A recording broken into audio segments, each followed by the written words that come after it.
So this is a requested video from all of you guys that are wanting to see a 68 update. So here it is. I'm just going to go through the whole truck so you guys know, and if you guys are new, you guys know all about this truck. So this truck is a 1968 GMC custom 3/4 ton long bed single cab. And yeah, we just got done restoring it 2 years ago, and I've been driving it. The truck just got over its new milestone, 17,000 miles. When I got it, it was at 16, and I only drive this truck in the summer, spring, summer, and fall. So it is an 8-lug. It's a 3/4 ton. Might be getting adapters so I can run 6-lug, and it's going low this winter, so look out for this truck getting low. I know I've been saying that, but this winter when it comes, we will be lowering it. So I'm going to open up the hood and show you guys what I have for an engine, and we'll just go from there. Alright, so the power plant is a 402 big block. A lot of people think that this is the original motor, but this truck was actually originally with a 396, but that is still a big block. But a lot of people think a 402 and a 3/4 ton that this is the original motor, so I kind of play it off with it like, yeah, it's the original motor, but it's really not. The engine itself only has, what did my grandpa say, 62,000 miles on it, so the motor's still pretty good. My grandpa went through and did all the bearings, timing chain, and gear, and put all new gaskets in it about 5 years ago. And the motor's been sitting in a crate till I got this truck, and then I got the motor off of him, and now it's mine. And soon we will do exhaust gaskets, since I don't drive this truck a lot, like how some people think I don't drive the truck. I'm going to replace the head exhaust gaskets, since I don't drive the truck and it doesn't show it. So I'm going to have to get new gaskets here pretty soon. The transmission is a turbo 400 3-speed. It's not a 3 on the tree, it's an automatic.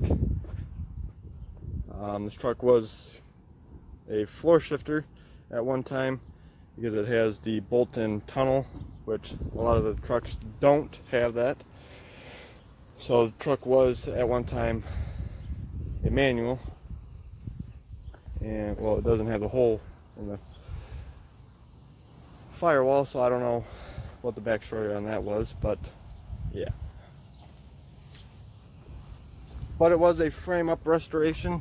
If you get underneath, it's a frame up. The frame's been coated. We didn't undercoat the cab just yet because I don't know what my dad was thinking, but we didn't undercoat the cab just yet. But everything else is undercoated and stuff like that. I don't know why this stuff changed to this color, but yeah. I went with a roll pan for the back, and a few episodes or a few videos ago we did put tailpipes on this. I am running 2.5 with Flowmaster Super 10s, and I got it, took it to an exhaust shop and had it professionally bent.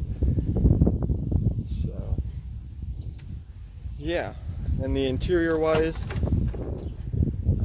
since I don't drive the truck ever, the truck is always spotless, so I got to repaint these at some point, or I might just have them powder coated. I have to clean up this since I don't drive it.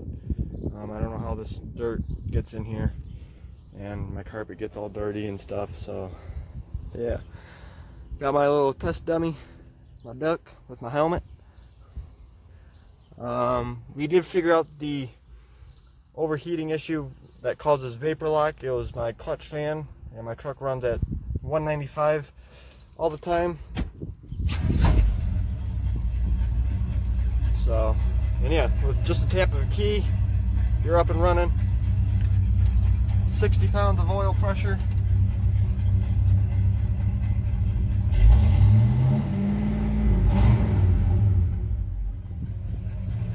So yeah, these gauges did work, but I had the aftermarket ones when I got the truck, so I just decided to use those.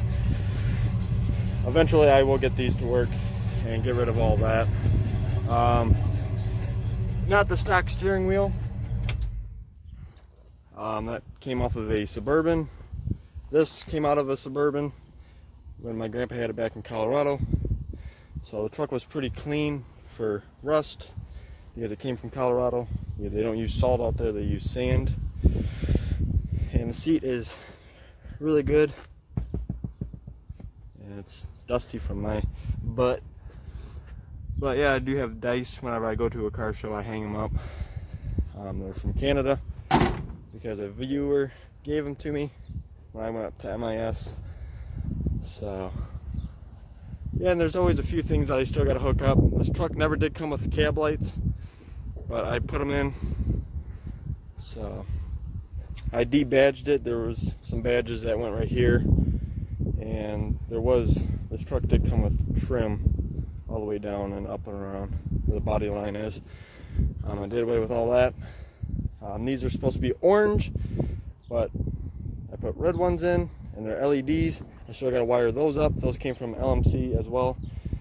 I still got to wire them up. I'm thinking about to my blinkers, those 3 wires, hooking them up to my blinkers and marker lights. So, or just hook them up to my marker lights.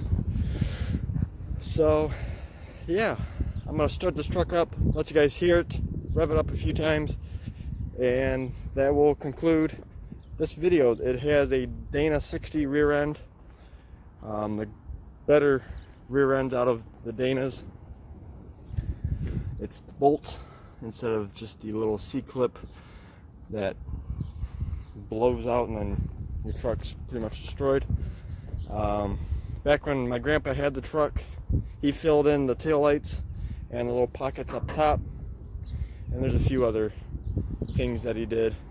That hood came off of a 72 Suburban, which means you got to change out the trim. The trim was a little thinner. No, take that back. There was no trim because the trim went on the hood. So he changed all that because this is off of a Suburban. So he had to change this, which means the trim, which I do have the trim, I still have to put it on.